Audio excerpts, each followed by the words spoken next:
Let me switch something around real quick. I'm gonna put Alchemoth, I would say probably under Torna now. Yig, take a wild Where guess. would you place it? Would Take a you wild put it guess. in? I don't know because there's so many people that just don't enjoy it. But if you're willing to move Alchemoth around, are you an S fan? Top of S.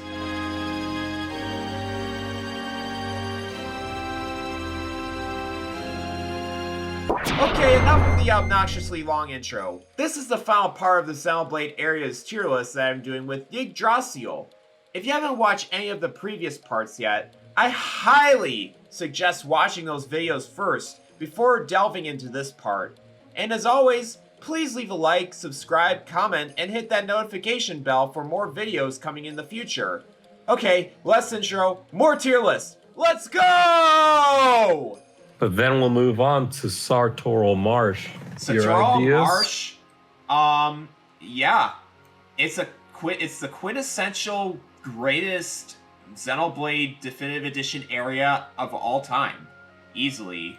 There's one later area that I feel like is so much higher than it, but Sartorial Marsh just at night hits all the right notes of emotion and just exploration in general. There's not a lot of hard enemies in there, like certain sections of it, but you don't need to go there. All that is optional. And the Igna colony and the Exile Fortress and more about the giants. The whole like area where you fight Despotic Arsene.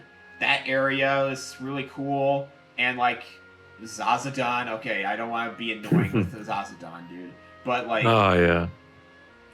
Everything else besides Zazadon in Sartorial Marsh is just easily hot, like mid S tier in terms of like just exploration, just the atmosphere in general, and like really evokes why Xenoblade 1 and Xenoblade 1 fans in general just really enjoyed this game. Yeah, if you had me rate this back on the Wii, I would have rated it lower, but Definitive really cleans up again the poly issue. The fog issues, it sweeps it up. The music already was great, and it just sounds so much better on Definitive. Yeah, I would have to rate it high up as well. I wouldn't rate it my favorite Definitive, but definitely high up there. Definitely very high up there. By the way, we're not counting the daytime because like oh, yeah, let's just forget daytime exists and like just go through Sartorial Marsh at night and just experience why like people love it so much. So yeah, right. Okay, but then we have the exact opposite, in my opinion, with Sierra hovering Reaps. Oh, Yig. Okay. All right. Such a disappointment. Okay, I'll be perfectly honest. I'm Spirit Crucible Alpis's biggest defender of all time. I'll be honest with you.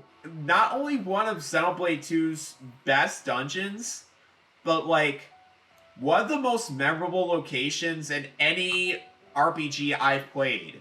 Because like I know people love to hate it because the fact that you can't like use like blade combos down there, you can only use Poppy for the most part. But the thing is, I just love each section. Like, how dense you just have to go through it all, you know? Okay, so you start out in a really claustrophobic hallway.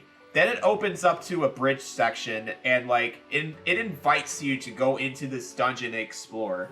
And then when you go into it, you'll feel more claustrophobic just going down and like, having to encounter like enemies like in separate cave sections. You encounter, like, plants and stuff in, like, another section. Then you climb up it, and then you go down it. And then, like, you go onto another spiraling section, and with darkness everywhere that, like, you can only use Mithra's Light Mastery to even do anything with it, which is a skill tree, but we'll get to that later, though. And then when you go past the hot springs, which is a secret area and optional, I feel like it just opens up so much. Like, even with all the spiders and stuff that are all around it, I feel like it's such a comfortable location, personally. I don't know. Like, even with all the spiders and everywhere, like, and all the stuff that just kind of would want to annoy you, it's just like a comfy area in that part. And then when you get further down, like, it gets even more epic, I feel. Like, past the spider stuff, and then you have to use one of the few required skill trees in that area, which is you have to open up the bridges. You have to fight a few of those, they're called? They start with a G. I can't remember. I'll put it in editing. You have to fight a few of those, and those are fun. Just don't fall off the edge, though. Those hurt. That hurts a little bit, but I don't mind it. And then you get all the way to the end, and you get one of the most goofiest scenes ever that I've seen, which is with Bladnia just revealing herself. And before that, you have to fight like a whole bunch of ghosts of Adam that were put there deliberately by him. And I like that fight. It's not my favorite fight in the game. I know a lot of people hate that fight for some reason, but it's okay. I wouldn't mind it that much. But really, I really like the cutscene after that. I think it's such a corny cutscene, but I love it for that reason. So, and that's my experience with going through it. It's such a comfy dungeon. I love the music in it, and like, it's what I want from pretty much any Xenoblade dungeon. I want it to be like this, a really comfy feeling dungeon that, like, not too long, not too short, has only a few skill check requirements, and I just really find it so comfortable. I know you'll feel very differently. Actually, no, I agreed with you. I actually said at the start of this, Sierra hovering reefs, not Spirit Crucible Elpis. So we skipped one, but I could tell from your excitement, and I'm actually glad for that excitement because I'm in the same category as you, where I actually really liked Elpis. I didn't even mind the gimmick of it the first few times around.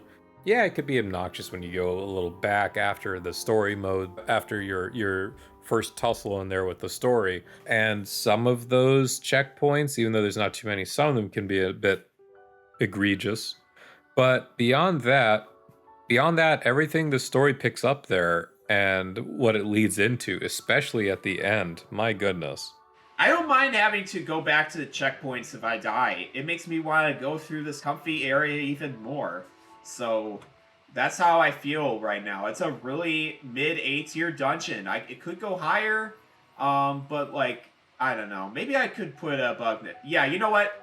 Screw it. I'm putting it above Agnirtha. I know, I love you, Agnirtha, but I love Elpis so much more. I don't know. Sword March is... You don't really do much there, and all you do is, like, go up to the city, and then when the city goes away, it's just, like, this weird snowy area, and I don't know. Yeah. It's just not the most interesting, so... Post Chapter 6, not my favorite area to go back to. It's okay. It makes for a nice vista checkpoint, and makes a fitting area for the final super boss, in my opinion, but beyond that, not all too much. And the underside of it's the same. It's like a little bit of a leg for leading up to city. That's all it is. Yeah, not really anything too evocative, so I would say... It's a C. I would say low C tier. I only put it... I don't want to put it in D tier because, like... It's the freaking Mechonis sword. Like, I really like the design. I like how you can see... it does not deserve D. It does not. And you can, like, see the whole entire Condensia region from Sword March, and it's just such... And it has, like, some of my favorite cutscenes. Like, again, least favorite Xenoblade areas has some of the best cutscenes in the game. And here we are at Sword March with the Nia Ascension Quest cutscene with Mio. Like, as well as the final super boss, which is alright. Nothing too strong or anything, but it's just a giant sword, and it has high level enemies, and that's pretty much it. So yeah, yeah, that's fair. Yep. All right. On the opposite though, Sword Valley, easily at an A tier area. I'll tell you why, because like just like Mechonis Core. Or not the Mechonis Core, the Mechonis Field, it has multiple ways of going through it. You don't have to go through the middle and have to fight enemies. You can just go to the sides. All you have to do is press a button to go forward, and that's pretty much it. Before Galahad Fortress with the final Mumkar fight, man, I just love that portion of the game personally. I know some people find it controversial. Like, that's one of the biggest turning points or climactic points in Xenoblade in general. It's just that fight alone. The second part of Sword Valley is also pretty good for the most part, besides this one unique monster that is a side quest, and it's like, it has like a really bad spike, like a really really bad counter spike, or I think it might be. Yeah, I know the one you're talking about. I think it's like a level 56 mob or something like that. I can't remember the name. Yeah, I remember that one. Yeah, I did. For me personally, I love Sword Valley. Every time I get there in a replay, I think of it like I'm starting like in an elite squad raid. So it's like, I love that they pair that. It's like, oh, you want to try and take down some of these lookout posts, like see maybe there's like elite generals you can take out to make the war easier. And it's like, so yeah, I treat it just like a raid, and I quite enjoy that. Nice. Yeah, I feel the same way as well. All right. Yeah, I think a solid middle A tier is where that goes. Yeah, a lot of our favorite areas are in A tier, so I really respect the game for it. So, all right, let's head on over to Savalum, the final Xenoblade X area. What do you think of it? Well, I think we got another area going in A, is what I think, because it's I wouldn't call it snow. I don't think it's snow, but it's like this sort of ethereal, sandy area is the best way I could describe the general vibe. But there's a lot of elements in Sylphalum that are a bit jarring, and it's puzzling, and it's whimsical, and as you explore it more and you get like this sense of something else is going on here, it's a sort of delight to explore. That's really all I have to say on it, but it's nice. You have to experience it for yourself, to explore it yourself. Oh, yeah. I've quite enjoyed Sylphalum, my time there. Yeah, unfortunately, so I would say that's my. Yeah, I would say the low end of A, high end of B. But go on. That's one of the few areas in Xenoblade X that I don't really know much about, so I can't really definitively rank it. But I do see what you mean there, Yig. I would definitely put it in A tier. Do you think it's better than Primordia though? Better than Primordia? No. All right. No, I would not say so. It's very close, but not better than Primordia, in my opinion. Okay. All right. I think having it below NLA is pretty good too. So, pretty good spot for it. And now we're going on into the final Xenoblade 3 area, which is Syra Hovering Reefs. There it is. Yes. Nope. D. Oh, man. It suffers. Let it suffer. Oh, no. It's such a disappointment. Oh, come on. The only redeeming feature is the raid on the castle. Beyond that, I'm sorry. It's so lackluster. You can argue if you want to fight for it. Sure, put it at the bottom of C. All right, I'll fight for it then. Okay, explain. Because it has Kevis Castle in it, and that's what it contains, and it has Melia in Colony it. 11. Colony 11 stuff. It has the Kevis Castle region, which I'd say is a really great region. Like a great city area. I love the music there, especially at night. I feel like the Kevis Castle city itself is just, I don't know, it feels like a really comfy area just to be in, right in front of the castle.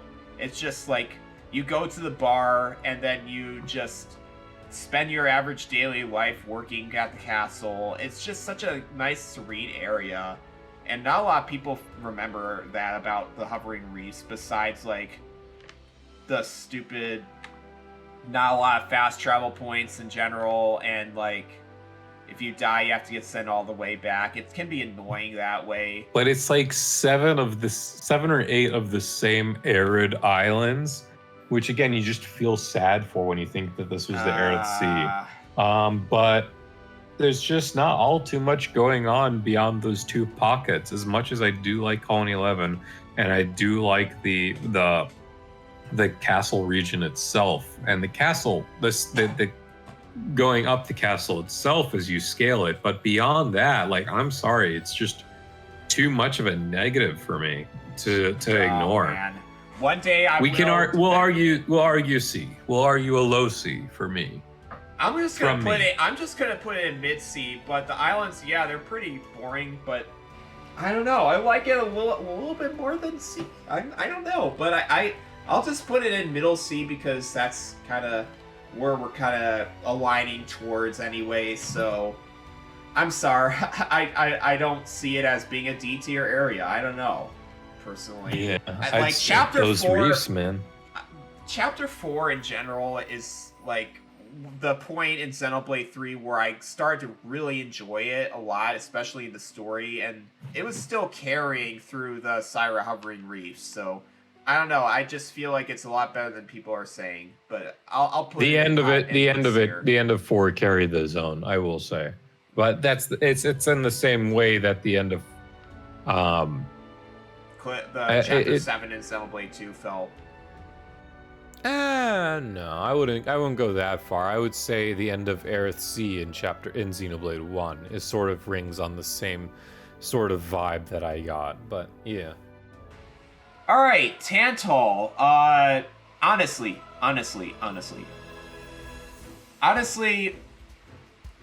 S tier area for just for the whole game, really.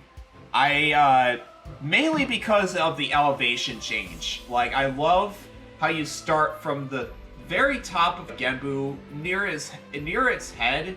Well, actually, more like on top of its shell. And then you go all the way down to Theosphere, which, by the way, Theosphere is my personal favorite area in Xenoblade 2. So, put that as you will. I just love the lore of Theosphere and like the stuff that you do over there to save Pyra, and then you go down it to get to the Omega Fetter that's all the way at the head, and it just going to explore it throughout. It's just such a nice, serene area, and and the music especially hits this area pretty well. I would say it's my favorite ice area in the game, which I'll get to at the very... It's near the very end, but Tantal is low S tier for me, so what do you think about that? I think a low S is fair. Again, touches on the same points that you made up, the verticality of it, starting out with it, the music, especially, honestly, daytime's not... I wouldn't say triumphant, definitely majestic, but yeah, just all of that, the ruins of what it once was on the bottom, the idea of the Titan swimming under the water, and you're like below it all times, but you could see like the pores. You can see a little bit of light through the pores and at the very top. At very rare occasions, you can see like Genbu come out of the cloud sea and like actually see the sky above yes, yeah, really it's a very rare condition, but I saw that one as well. It's just such a cool sight. I really like the atmosphere of Tantal, so yeah, it's in low S tier for me. So Gormat's still the lowest though. Don't get me wrong. All right, Temperentia. Hard to place that. It's such a demonic and jagged feeling. It needed different music after you solved the crisis. Oh yeah. After the crisis was averted, it needed different music. I don't like going back there and then it's just dark, scary trumpets blaring at me. Mm-hmm. I like the lore of where that's the place where Judicium once was, and like the Titan weapons were developed at, and like pretty much 2 super bosses are found there. A lot of like really strong enemies having to go through it all. I don't know though. I just Temperantia lore, whatever we got of it is strong. It's just actually exploring Temperantia that I That's kind like, of get really bored with. Yeah, I get really you bored don't want to with that. spend more than you want to in that zone. And it's just, again, you know, that rushing music feels uninviting and whatnot. Yeah, I'm putting it above Colony 6 personally, under Origin. It's Really? Above Colony 6? mhm. Just for, is it because of those cutscenes? I think the the confrontation? time we are there in the story and at the end of Chapter 5, I feel... it really hits, personally, to me. Like, that whole confrontation of Uriah and Moradane just having to fight over the Titan weapons, having to deal with all that, and like ending it all off with a Malthus up in Dal. But that's just besides the point. Otherwise, it's a pretty iffy area in Xenoblade. So, all right, let's go to Tephra Cave. Which Tephra Cave, I think it's low B tier personally. It's just a typical average JRPG cave area, and then it gets bigger after the events at the Mechanis Core. It's just nothing really too special besides like giant lore and like funny rhyme scenes and stuff. Yeah, but I will praise their choice for shifting the interior to reveal a new path that gives us really like an extra third of that zone overall. And then to always walk out after the Arachno Queen's nest and see yourself perfectly positioned on the knee. Oh, frick, I forgot about that. You and know get what? that Just view. because of that alone, I think it might actually bump it up above Fallen Arm. Yeah, and then outright past that, you know, it leads into Gar Plains, which we're not talking about Gar Plains, but I'm just saying it has that element of being the lead up to Gar Plains. I think there's a few reasons to elevate it. For what it was worth, going through Tephra Cave, it was just okay. So yeah, going through it's okay. Contrast for how good of an intro Colony 9 was, just to have to go to Tephra Cave, and like I have to go through it like 2 times, you know, just to go through the story and stuff. To get everything through. Yeah, just to get through it all. Yeah. So I don't know. To go from the freedom of 9 to the confines of the cave, I agree. But okay. But anyways, let's go to one of my favorite titans in Xenoblade 2, and that's Torna. I think Torna, we mentioned that, like, you mentioned that Aurora Shelf is one of your favorite, like, beginning areas in Xenoblade. I believe Torna is better than that. Torna is easily tops any beginning area in Xenoblade ever. Easily. And it's not even the beginning area. It's pretty much the whole entire rest of Torna the Golan country is just spent on the Titan itself. It's just you got like the beginning area where it just starts the Saurian woodlands, and then leading into the highlands, then leading into Danag Desert. Yeah. Yep. I don't know. It fits the atmosphere really well in Torna, and I kind of like that for that reason. And like the whole entire history of Torna as well as such is just so magnificent. Such like easily my favorite part of Xenoblade 2 is just Torna itself, just having to go through it 500 years ago with Team Laura and the gang, and like easily the best Xenoblade 2 area, even above Elysium personally for me. So what do you think, Yig? I tend to agree. Lasarian Woodlands leading into everything. The original Danag Desert is obviously my favorite version of it. Yeah, you're definitely right. I love Danag Desert. The Tornan capital is beautiful, but it also has this sort of melancholy aspect, especially as a player who knows what's going to happen to it. But overall, Torna's an S. Torna itself is an S. Right. No doubt about it. Like, a lot of Xenoblade 2's areas are really good, but Torna hits so differently compared to the other ones. It's great. One of the reasons why I love Xenoblade 2 a lot. And then we're gonna go to our second to last Xenoblade 2 area, and that's Uriah. Another S? I don't know. For me, it's another S. I can sit, you know, high A. We'll say high A because I can completely not care about the start of Uriah, but I can appreciate like you going through the whole anatomy of the Titan.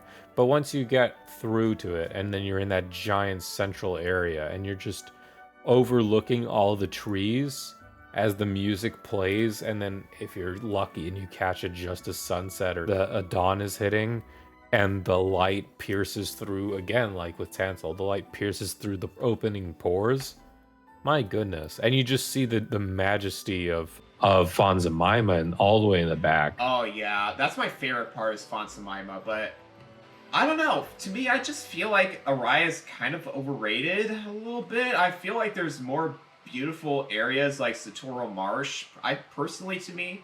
But Araya is still pretty great nonetheless. But I don't know. I just feel like Araya is just all purple and like there's not a lot of other kind of variation of colors really. But that's just me personally. I'll have to take my word. I would have liked to have seen more about the Elethro Playhouse and a lot more about the oh yeah, that too. The past relics of the past about Araya. But that's just me with everything Xenoblade related. I want to know more about like lore wise, but yeah. Oh, please, right, let's though. get us a Perfect Works version of Xenoblade, Takahashi. I'm begging you. Come on, you're leaving us in the dark here with this lore, man. So much stuff, dude. And then we go to Valak Mountain. Okay. Let me switch something around real quick. I'm gonna put Alchemoth, I would say probably under Torna, now knowing that. You don't really care for it that much, but I have a bias for it, and I still love it as like just a regular area. Probably one of my favorite locations in Xenoblade in general. But let's get to Valak Mountain. Do you know where I'd put it, Yig? Take a wild guess. Where would you place it? Would you put it in? I don't know, because there's so many people that just don't enjoy it. But if you're willing to move Alchemoth around, are you an S fan? Top of S. Valak Mountain is easily my favorite area in any game and Xenoblade in general. The way that you go through it, just from the top to the bottom of the arm, is, I don't know. It really is such a solid game level design in general that like any kind of location should do for a snowy area. Like no other snowy area has you go down a mountain to get to the next place, as well as having such an emotional feeling both in its day and nighttime themes. Nighttime. It's the same as, it's definitely the same as Sartola Marsh. Nighttime clears. And you can't forget about the ice physics. The ice physics are so fun, and there's like few places you can do it, and all of them are just like the most memorable moments in Xenoblade in general. I'm just gonna say that right now. There's even have you watched the Xenolympics, by the way? Xenolympics? Yeah, by K Jewelers. Ooh. That must have been an old one, huh? No, I can't recall if I have. That was before Xenoblade 3 came out, is when he did it. But there was one part where, like, part of the Xenolympics is, like, one of the things you have to do is you have to go down that slide, that icy slide, and have to land on that wall that, like, after you go down that slide. And you have to make it to, like, the very top in order to get a lot of points from. And that was really cool. That was a really good idea for like, Olympic-style, like, thing in general. That's pretty cool. Just that one slide alone is such a memorable part of Xenoblade's, like, physics and, like, everything else in general about it. It's just... You would not think a arid, snowy region would just hit so hard in so many ways, and I enjoy it for that fact. It has 2 super bosses in it. It has, like, 3 Sage Summit, like, at the very top of Valak Mountain. It has the Mechanis Wound, which is the low point of Valak Mountain, I believe. There's some spiders, yeah. And there's some definitely there's a lot of iconic areas. There's a lot of iconic areas, but for me it's a little spread too far out of one another. I'm not the biggest fan with some of their landmark choices. But I would tend to agree. I do enjoy Valak fair. Mountain a bit. I wouldn't call it an S, personally, but I do look fair. upon Valak Mountain a little more favorably than most people. That's fair. Going into it more, the geyser that's over there. The geyser. Yeah, the geyser. Ose Tower is such a strong, evocative location of Xenoblade 1 in general. That's where Shulk got the Monado at, and that's where everything began. And then, like, lastly is that one cave, that one lava-filled cave that is, like, one of the few areas that, like, I deeply remember because of, like, it's just a small area, kind of like a Zelda cave, almost. But it's just, it's like a Zelda cave with lava in it, and I find that to be really cool, personally. I don't know, Valak Mountain just hits such the right vibes for me. I personally gonna keep it at the top of S tier. I know you're probably not gonna agree with me on that, but I just think it's the best area in the game, so, in any Xenoblade game. Interesting. And I have that, and it's me with that Xenoblade 1 bias still. I'm gonna just say that right now, outright, so, alright. And then, last but not least, we got the World Tree. This is the best final dungeon in Xenoblade. Easily. Going through it I can agree to that, yeah. Going through it like in a vertical fashion, just going like upwards and having to like there's actually a lot to explore there, I'll be perfectly honest, in the World Tree. It has a lot of samey areas, but when you go up it, it just gets you more tense to fight Torna and Malice and Jin. But then halfway, when you get outside the World Tree and see a Malthus out there, and like you have to fight a Malthus's forces now, it turns such a backseat. Like you want to empathize with Torna now, just simply because Amalthus is there and he wants a piece of that architect pie. So, but climbing the World Tree is just so evocative of what Xenoblade 2 as a whole is trying to achieve, especially for Rex, who wants to climb the World Tree. Of course, Amalthus wants to climb the World Tree again, but this time he's got an advantage. But we still thwarted him at the same time. And I love fighting all those Xenogears like robots and stuff in it. Like, easily the best final dungeon in any Xenoblade game still. Like, they did so well with it. Yeah, I have to agree. The climb back up, again, as I mentioned, all the way back at the start of this, even though we've been running for quite some time now. Definitely, as I mentioned earlier, the climb up, realizing what the World Tree actually is. A few puzzles along the way, a few thoughts, a few good conversations there between the group, and then ultimately intervention with Indal, and then leading up further and further, and then now you're caught up to Jin and Akos and everything, and it just resolves so strongly right before you reach Elysium. Alright, well, yeah, I really enjoyed just that section, and Xenoblade 2 at the end has the highest highs of any game that I've ever played, so for sure. And with that, that's the tier list, everybody. I wanted to hear your guys' thoughts in the comments, what if you agree with our picks or what, or nothing else. But go ahead and follow Yggdrasil. Where can we find you at, Yggdrasil? You can find me right here on YouTube, and you can also find me on Twitter. Those are the two spots I communicate for the time being, although I've admittedly not been as active on YouTube as I'd like to be, but we'll get there at some point. We'll pick back up. Oh yeah, I hope so too. Go ahead and check out Yggdrasil on YouTube. He's got some really great Xenoblade videos, and there's gonna be some more Xenoblade collaborations, more to come, tier lists, just any kind of Xenoblade collaborations in general. So thank you guys so much for watching. I really appreciate you watching all the way towards the end. It's pretty long now, and I might split this into 3 parts. So we'll see about that in editing. But until then, guys, see you on the other side.